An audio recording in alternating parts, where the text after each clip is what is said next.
Setia Novanto bisa menjadi pejabat publik lagi. Golkar belum bahas kembali bergabung. Terpidana kasus korupsi IKTP sekaligus mantan Ketua DPR RI, Setia Novanto, Setnov, bisa kembali menduduki jabatan publik. Namun itu baru bisa dilakukan pada 2031, karena tenggat waktu itu dihitung 2,5 tahun usai dia menyelesaikan masa bebas bersyarat. Kabah Humas Direktorat Jenderal Pemasyarakatan, Ditjenpas, Kementerian Imigrasi dan Pemasyarakatan Rika Aprianti menjelaskan hal tersebut berdasarkan putusan peninjauan kembali nomor 32 PK PID Sus 2020 atas nama Setia Novanto.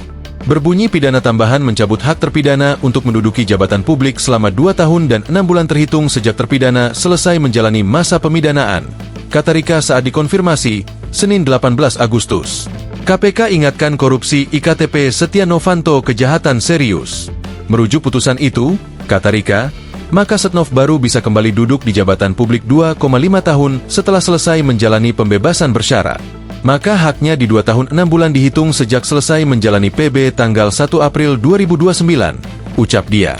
Setnov dinyatakan bebas bersyarat sejak 16 Agustus 2025 usai menjalani masa tahanan di Lapas Sukamiskin, Bandung, Jawa Barat. Sekretaris Jenderal Partai Golkar Muhammad Sarmuji mengatakan belum ada pembahasan di kepengurusan partainya soal peluang Setia Novanto bergabung ke kepengurusan Dewan Pimpinan Pusat Golkar. Sarmuji mengatakan Novanto membutuhkan waktu untuk menyesuaikan diri terlebih dahulu. Ia juga mengatakan menjadi pengurus Golkar bisa menambah beban mantan Ketua Umum Golkar itu. Biarkan Pak Novanto beradaptasi tanpa beban berlebihan terlebih dulu. Pada Senin, 18 Agustus 2025. Sarmuji mengatakan Novanto sudah menjalani hukuman di lembaga pemasyarakatan sebagai bekalnya kembali hidup normal. Insya Allah lebih baik, kata dia. Sarmuji mengatakan dirinya belum mengetahui apakah Ketua Umum Golkar Bahlil Lahadalia sudah bertemu Setia Novanto. Saya belum tahu. Ini kan semua lagi sibuk 17-an. Perayaan Hari Kemerdekaan Republik Indonesia, katanya.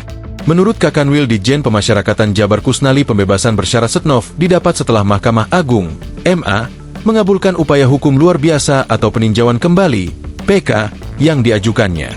Bersyarat, karena beliau setelah dikabulkan peninjau kembali 15 tahun menjadi 12 tahun 6 bulan, dihitung 2/3-nya itu dapat pembebasan bersyarat pada 16 Agustus 2025, kata dia, Minggu.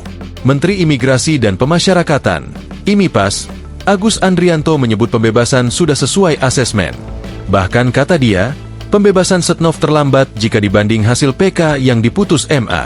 Sudah melalui proses asesmen dan yang bersangkutan berdasarkan hasil pemeriksaan PK itu sudah melampaui waktunya.